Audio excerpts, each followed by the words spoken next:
대표적인 장기 미제 사건이었죠. 과거 2002년 발생한 백선기 경사 피살 사건. 경찰이 대전 국민은행 강도살인 사건 2인조 가운데 한 명인 이정학의 단독 소행으로 결론 지었습니다. 자세한 내용 짚어보겠습니다. 김민성 기자.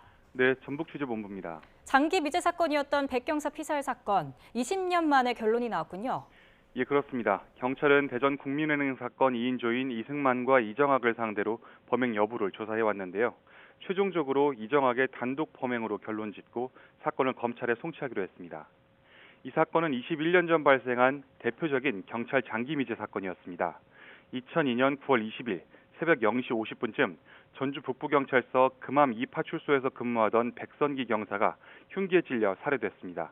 당시 백 경사의 389경 권총에 장전돼 있던 실탄 4발, 공포탄 1발도 함께 사라졌습니다. 이후 실마리를 잡지 못하고 있었는데 이승만이 지난 2월 경찰에 백 경사 총이 어디 있는지 안다고 편지를 보내면서 수사가 본격화했습니다.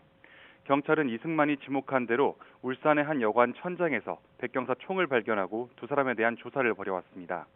이 여관은 과거 이승만이 머물렀던 숙소로 이승만은 총기 보관은 자기가 했지만 범행한 건 이정학이라고 주장해왔습니다.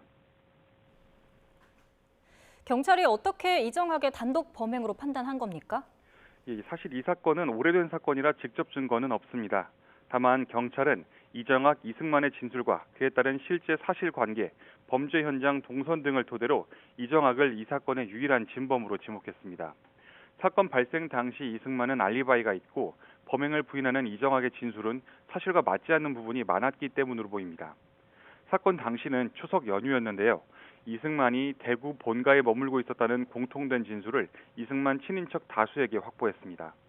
이때 이승만은 본인이 대구에 가기 위해 통과한 고속도로 요금소 순서까지 이야기하는 등 조사에 매우 적극적으로 응했다고 합니다. 반면 이정학은 범행을 부인하면서 진술을 계속해서 바꿨는데요. 백경사 사건이 발생한 전주에는 가본 적도 없다고 주장했는데 경찰 조사 결과 이정학은 전주에서 불법 음반 테이프 유통을 한 사실이 드러났습니다.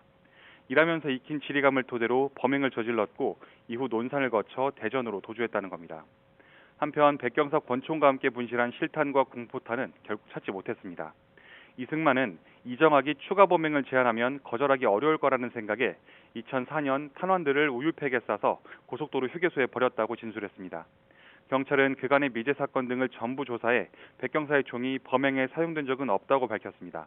지금까지 전북 취재본부에서 전해드렸습니다.